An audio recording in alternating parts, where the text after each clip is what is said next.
सबसे पहले तो आप तीनों को मॉडल लव मुंबई की ढेर सारी शुभकामनाएं और उसमें आपकी कहानी रात रानी। सबसे पहले तो ये जो टाइटल है ना वही थोड़ा इंटरेस्टिंग लग रहा है, रात रानी। तो ये कहाँ से निकल के आता है रात रानी? आपको क्या लगता है? रात रानी आप एक मतलब फूल क्या का, सोच रहे हैं रात रानी मेरे के बारे दिमाग में? में रात रानी एक फूल का नाम है हाँ। और एक रात रानी का नाम फूल है हाँ। और एक रात रानी मतलब जो रात की रानी। हाँ। दैट दो शाब्दिक अर्थ जो निकल के आ रहे हैं। बट आपके वो टाइटल का अर्थ क्या है? नहीं, आपने सही पकड़ा, रात रानी फूल का नाम है। तो इंस्पिरेशन उस फूल से ही है, क्योंकि रात रानी एक ऐसा फूल है जो दिन की राह नहीं देखता, जो रात को ही खिल जाता है। पर रात को खिलना, उसका मीनिंग बहुत तरीके से लिया जा सकता है, इसलिए मैं थोड़ा स्पेसिफाई कर दूं कि आपके अंदर की जो एक डार्कनेस है ना, उसको एम्ब्रेस करना, उसको गले लगाना और खिल जाना, उसमें से ये टाइटल रात रानी निकला है। ना कि मतलब ये नहीं कि अब रात को गुलछर्रे उड़ाए, रात को मजे करेंगे, वो तो हम कॉलेज में कर चुके हैं। लेकिन इस रात रानी का जो मतलब है ना, कि आपके अंदर का जो अंधकार है, कहीं भी आपको वो डार्कनेस जिंदगी में मिले तो आप उसको पकड़े और आगे बढ़ जाए। ये वहां से आ रहा है। तो किसका सजेशन था ये टाइटल? फूल तो मेरे ही सर पे गिरा था, हाँ। तो मेरे ही दिमाग में आया। पर सब लोगों को पसंद आया, इसलिए हम लोग इससे आगे बढ़े। Fully from him. तो सोनाली मैम कुछ डिस्कशन भी हुआ था टाइटल के ऊपर की? बिल्कुल नहीं, ये टाइटल जैसे अभी भी हम लोग रिएक्ट कर रहे हैं भूपेंद्र और मैं, ये उनका मीनिंग्स हर टाइम सुन के, वो पोएटिक मीनिंग जो इतना डीप मीनिंग। अगर आप मुझे कहोगे रात रानी फ्लावर, मुझे मालूम है एक फ्लावर है रात रानी, मैं ये नहीं सोचूंगी जैसे इन्होंने अभी समझाया। सच अ ब्यूटीफुल मीनिंग कि ये जो फ्लावर है वो सुबह के लिए वेट नहीं करती है, वो अपने आप खिल जाती है। I love that. और उनका स्टोरी जो है उसी में से ही then came up with the title. First the story came from that story that you can give a title that is poetic. वो तो बहुत बड़ी बात है जी।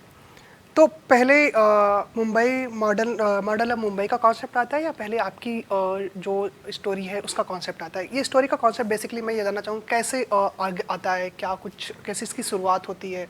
मॉडर्न लव एक कॉलम है, न्यूयॉर्क टाइम्स में छपता है, जहां न्यूयॉर्क में रहने वाले, उस शहर में रहने वाले लोग, उनकी अलग अलग प्रेम कहानियां जो है, अलग अलग दायरे की, अलग अलग तरीके की, उसमें छपती है।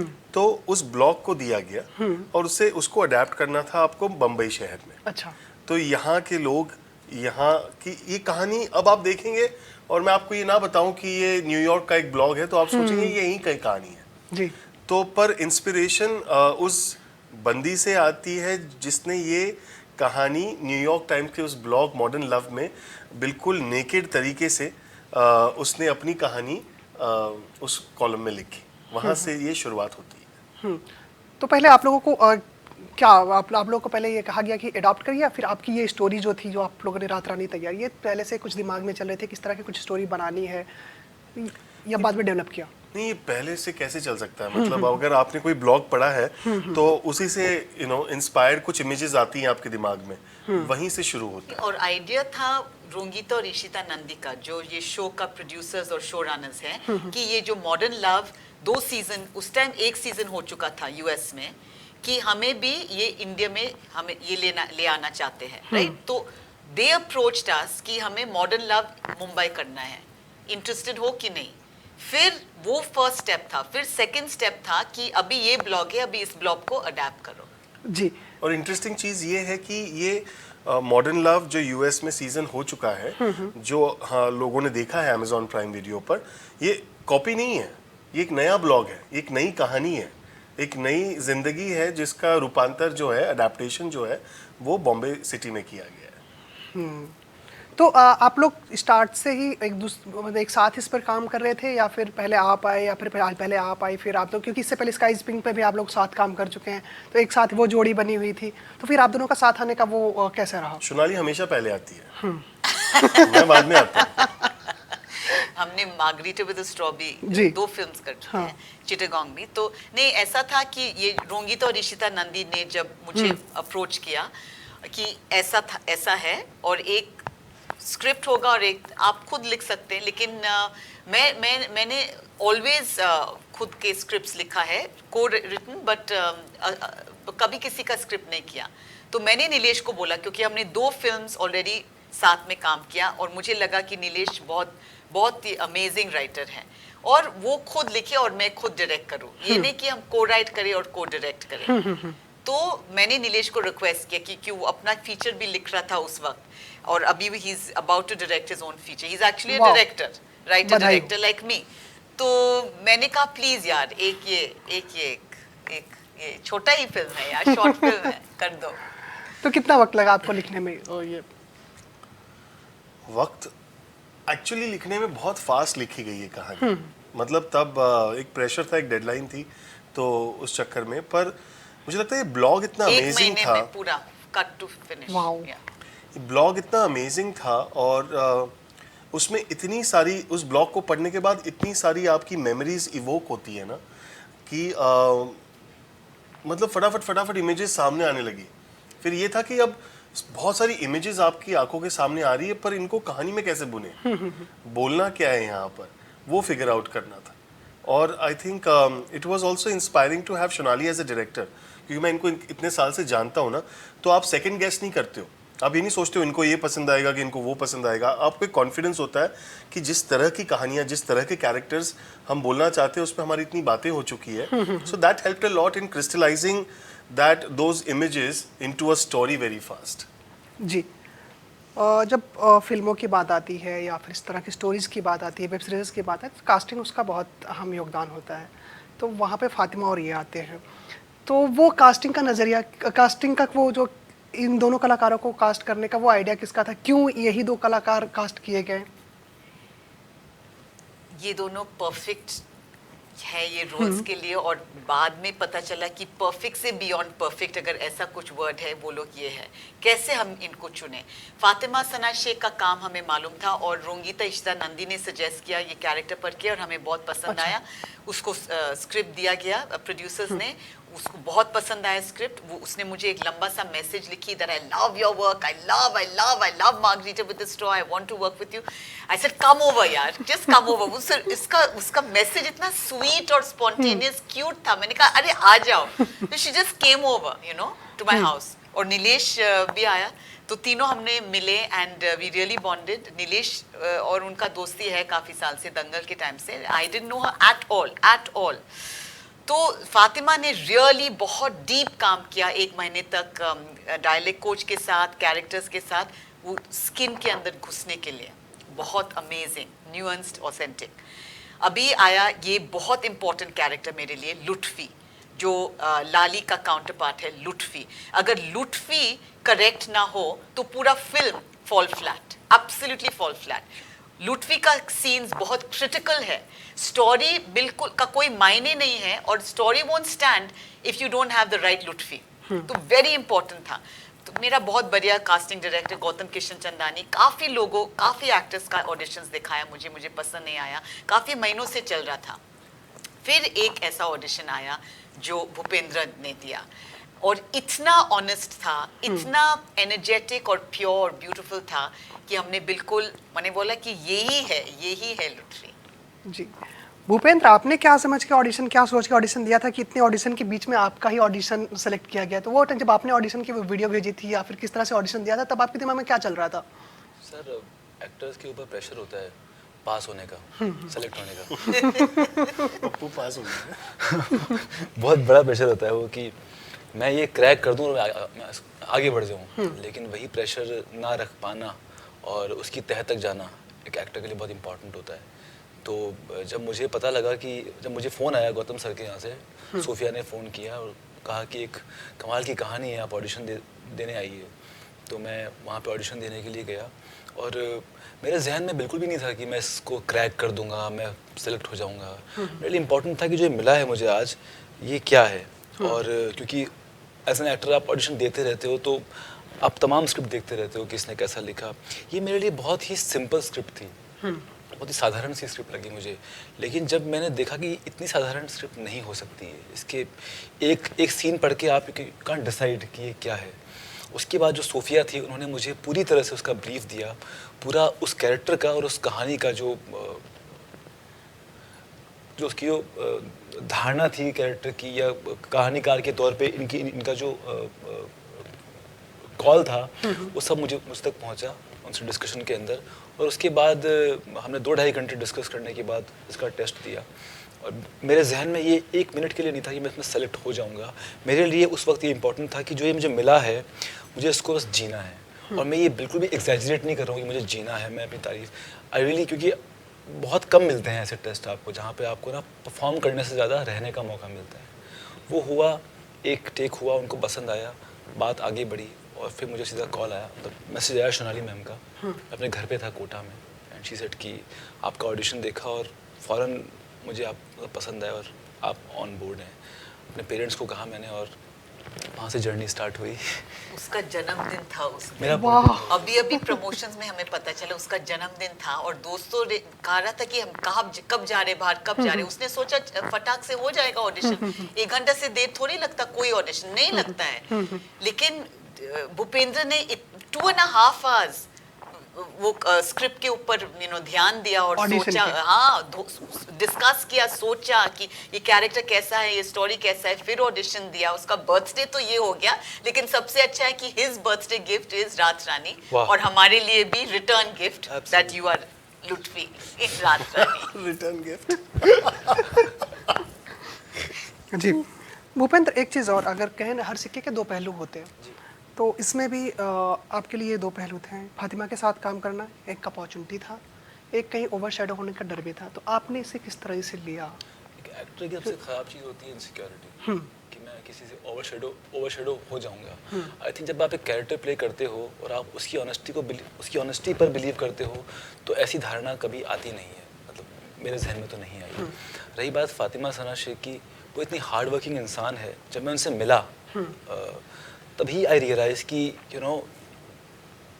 ये बात ओवरशैडो की नहीं है, ये वो अपने एंड पे हार्ड वर्क कर रही है, मैं अपने एंड पे हार्ड वर्क कर रहा हूँ, और इवेंचुअली हम दोनों एक कहानी को सर्व कर रहे हैं। अगर हम उस कहानी को ठीक से सर्व कर पाए, हमारा इतना ही मोटिवेशन होता है। वहाँ कोई भी एक्टर हो, फातिमा सना शेख हो या कोई भी एक्टर हो, हम दोनों अपना अपना काम कर रहे थे और किसी भी तरह का ओवरशैडो, किसी भी तरह की इनसिक्योरिटी ज़रा सी भी नहीं थी।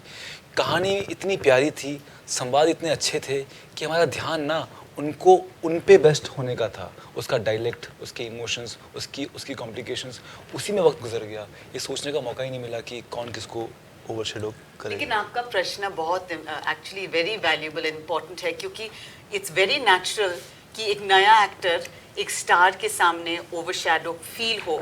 और वो जो भूपेंद्र ने अभी जवाब दिया, इट्स सो इम्पोर्टेंट कि हर एक्टर जो सुन रहे हैं और जो एक्टर बनना चाहते हैं कि वो अंडरस्टैंड करे कि आपको सिर्फ अपना कैरेक्टर पे ध्यान देना चाहिए। ये इनसिक्योरिटी नहीं होना चाहिए कि दूसरा कैरेक्टर का कितना स्क्रीन टाइम है, कि क्या है, कि वो स्टार है, कि वो रियल लाइफ में क्या है, उसका कितना इंस्टा फॉलोअर्स है। फिर बिल्कुल डिस्ट्रैक्ट हो जाओगे ना। नहीं, ऐसे नहीं हो सकता है।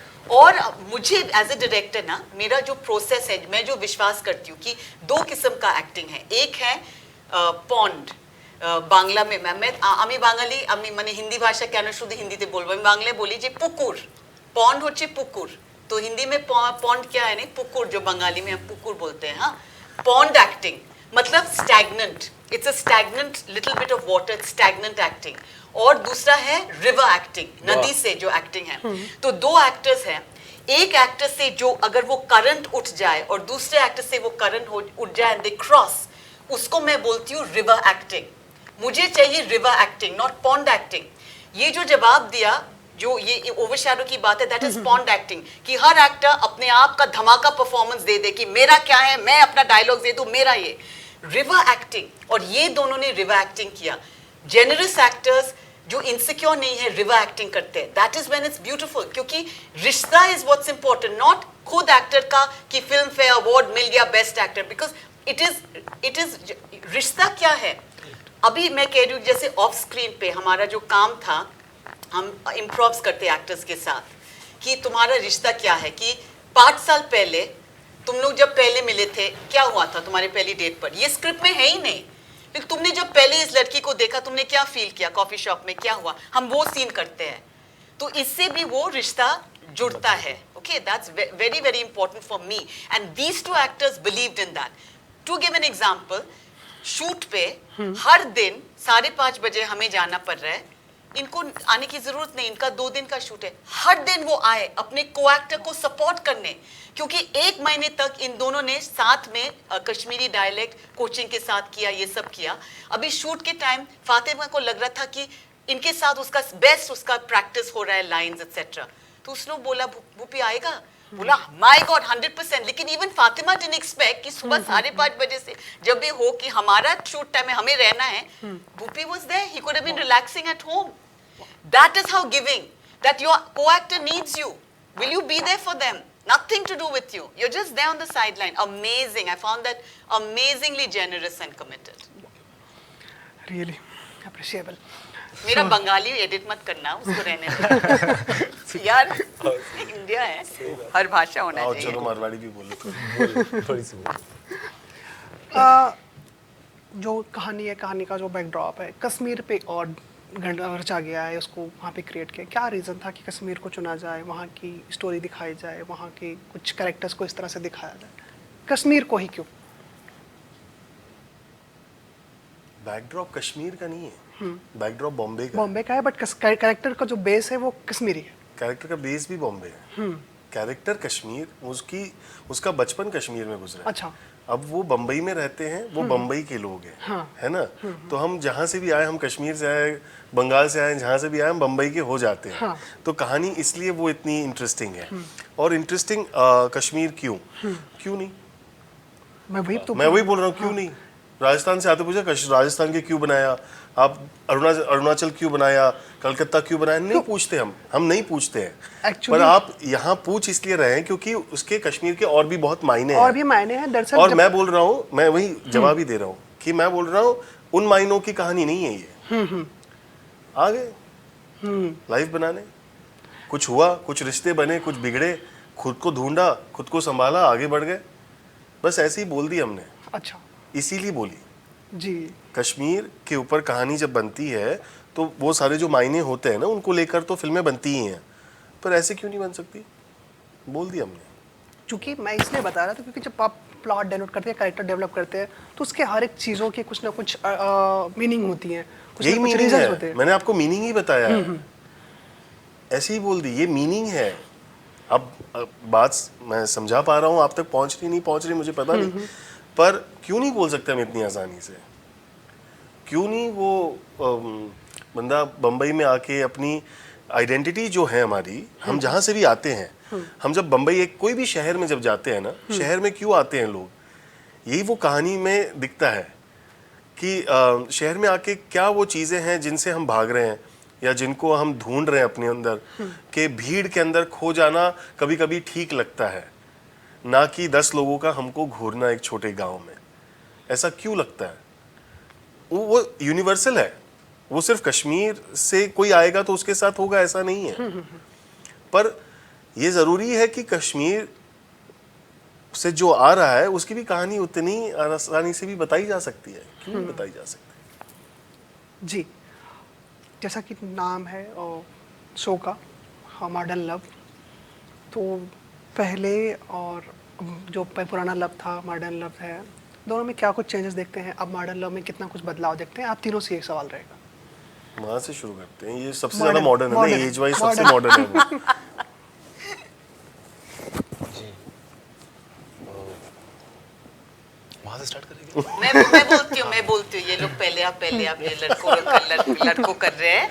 मेरे लिए मॉडर्न लव, मॉडर्न क्या है? मॉडर्न है कि आज़ादी होना चाहिए, जो बहुत, जैसे अगर आप देखोगे अजंता इलोरा में जाके देखोगे, आर्किटेक्चरली जो रिप्रेजेंटेशन है एंशिएंट इंडिया का, यू नो, वो बाउंड्रीज और ये नहीं था जो आज आ गए हैं। तो आज अगर हम बोलेंगे हम क्या चाहते हैं, जो मॉडर्न बोलेंगे कि ये जो सोसाइटी रूल करता है या थ्रू लॉज कि कौन से रिलीजन, कौन से कास्ट, कौन से सेक्सुअलिटी, कौन से ये सब नहीं रहना चाहिए। हम चाहते हैं कि ये हो मायने, मॉडर्न लव का मायने ये होना चाहिए कि मॉडर्न क्यों, लेकिन है ये सारे बैरियर्स है आज हमारे देश में इतनी बड़ी तरह से है, राइट, लेकिन नहीं होना चाहिए। यही होना चाहिए मॉडर्न का मीनिंग। मॉडर्न क्यों? कि नया है, कि कुछ अमेजिंग है कि जो पुराना बैगेज है उसको छोड़ दो, लेकिन वो नहीं हो पा रहा है। तो हमारे लिए आज़ादी की प्यार, किसी से प्यार करो, और समाज और फैमिली और गवर्नमेंट उस पर ब्लेसिंग्स देना चाहिए। ये नहीं कि नहीं ये दूसरा रिलीजन है, ये गे है, ये वो है, कि एज है, नहीं। That is modern love, should be, that should be modern love. Changes तो काफ़ी हो रहे हैं, बट अभी कुछ और बहुत सारी बाकी हैं, बट और कुछ चेंजेस आप देख रही हैं? हाँ, जैसे आज, जैसे इवन फिल्म्स में जैसे अभी अभी बधाई दो इतना सुंदर फिल्म आया, तो आज LGBTQ का जो अभी कुछ है वो पहले कभी नहीं था। बहुत मुश्किल था ऐसे story. Even at the time हम जब मार्गरेटा विद द स्ट्रॉ बना रहे थे, वहाँ बहुत मुश्किल था फाइनेंसिंग रेस करना, क्योंकि कैरेक्टर गे है तो प्रोड्यूसर्स ने काम नहीं दे सकते पैसे इस पे। तो Nilesh who is a creative producer खुद उसको जाके अपने फैमिली से यहाँ वहाँ से जाके पैसे ढूंढना पड़ा, कि बिकॉज वी वर कमिटेड। उस time it was illegal to be gay in this country. तो हमने कहा कि हम नहीं बदलेंगे, कि 3 करोड़ के लिए हम नहीं बदलेंगे, हम खुद वो जाके ढूंढेंगे वो 3 करोड़, हम नहीं बदलेंगे। लेकिन आज बहुत काफी, नॉट बहुत, लेकिन काफी आसान है कि अगर कुछ गे कंटेंट है वो बन पाएगा। तो that's a big change, that's wonderful. Modern love गोल गोल घूम रहे हैं हम तो basically. I think ancient love was very modern, फिर आपने मॉडर्न उसको रहने नहीं दिया, अब फिर मॉडर्न करने की कोशिश कर रहे हैं। तो घूमते रहिए गोल गोल, but love will survive, it will find its form. वो घूम फिर के आप कितना भी उसको सप्रेस करेंगे, दबाएंगे, टैग लगाएंगे, बॉक्स में डालेंगे, वो फट के फिर बाहर आएगा। तो क्यों इतनी मेहनत कर रहे हैं लोग उसको टैग करने की, मुझे समझ ही नहीं आता है। इतने इंस्टीट्यूशंस बनाए जाते हैं कि उसको नाम दो, उसका मतलब एक नेम प्लेट होनी चाहिए कि भाई ये इस लेवल का है, इस लेवल का है, इसका है, उसका है। क्यों कर रहे हो इतनी मेहनत? तो इसलिए मतलब बोलते हैं ना कि modern life is about ease of living. आप फोन यूज करते हो, बटन यूज करते हो, ease of living. Modern love is all about ease of living. वाह, आराम से रहिए यार, कोई दिक्कत नहीं है। भूपेंद्र, आई थिंक लव जो है वो लिमिटेड तो नहीं है, ये एक बहुत ही वास्ट आइडिया है। प्रेम का जो विस्तार है ना, वही प्रेम का मॉडर्न होना है। अगर प्रेम ने विस्तार किया अपनी तरह से, एक इंसान की तरह से, वही उसका मॉडर्न होना है। जहाँ पे प्रेम में ऐसी बंदिश आ गई कि ये नहीं कर सकते या ये अलाउड नहीं है, वहाँ वो प्रेम ना तो एंशिएंट रहा ना मॉडर्न रहा, वो प्रेम रहा ही नहीं। जो आइडिया ऑफ लव है, जब तक कि उसको फ्लरिश होने दिया जाए, तब तक वो मॉडर्न है। किसी भी तरह का प्रेम, सब कुछ अलाउड है, नॉट अलाउड कुछ नहीं है। नॉट अलाउड कुछ नहीं है, नॉट अलाउड। क्या बात। एक मेरा लास्ट क्वेश्चन रहेगा, क्योंकि अब आप तीनों से दर्शकों की काफ़ी उम्मीदें हैं। तो मुंबई मॉडर्न लव, रात रानी आउट हो रहा है, तो अब दर्शक आप लोगों से क्या और चीज़ें उम्मीद कर सकते हैं? क्या कुछ पाइपलाइन में है? क्या कुछ अपकमिंग प्रोजेक्ट्स हैं? किन चीज़ों पे बात चल रही है? कुछ नहीं, हम तो अपेक्षा कर रहे हैं कि अब प्राइम वीडियो हमारे साथ और 10 प्रोजेक्ट करेगा, और क्या है। अब सब हमारी लाइफ प्राइम वीडियो को समर्पित है। अब वो हम यही है, जब तक मॉडर्न लव चलता रहेगा हम यही समर्पित हैं, और कोई प्रोजेक्ट नहीं है। जेन्युइनली। आप कुछ फीचर भी डायरेक्ट कर रहे थे? जी, पर वो अब प्राइम वीडियो की बात चल रही है तो फिलहाल उसी की बात करते हैं। But seriously we are very excited for modern love right now. Ma'am, आपसे भी काफ़ी उम्मीदें हैं, क्योंकि स्काई इज पिंक का या मॉडर्न लव आ रहा है। अब आगे क्या कुछ और? नहीं, आई एग्री विद नीलेश कि अभी हम लोग Amazon प्राइम वीडियो को वी आर वेरी एक्साइटेड कि Amazon प्राइम वीडियो पे इतना बड़ा शो मॉडर्न लव जो यूएस में इतना successful, Amazon Prime Video decided कि यहाँ पे होगा। So I only want to talk about this show and this platform, nothing else. मतलब आप लोगों ने ना बताने की कसम खा ली। ठीक है। भूपेंद्र, आपने भी क्लास ऑफ 83 के बाद एंड ये आपका दूसरा है, एंड देन उसके बाद जी, और कुछ है? मेरे लिए एज एन एक्टर ये ज़रूरी नहीं कि मैं बहुत सारा काम करूं। मेरे लिए इम्पोर्टेंट है कि मैं अच्छी कहानियों का हिस्सा बनूं। और मेरी ये दूसरी फिल्म है, और अमेज़ॉन बहुत ही कमाल का प्लेटफॉर्म है। 13 तारीख को फिल्म आ रही है, हम सब बहुत एक्साइटेड है। रात रानी। हाँ, तीनों ने। ठीक है, तो धन्यवाद आप Thank you लोगों so का, much. Thank and you. आपके शो के लिए ढेर सारी शुभकामनाएं। लोग देखें, पसंद जरूर करें और अपना देखें। प्यार Please दें। देखिएगा, please। जरूर हम भी और ये देखेंगे कीजिएगा। जी। Thank you so much. Thank you so much.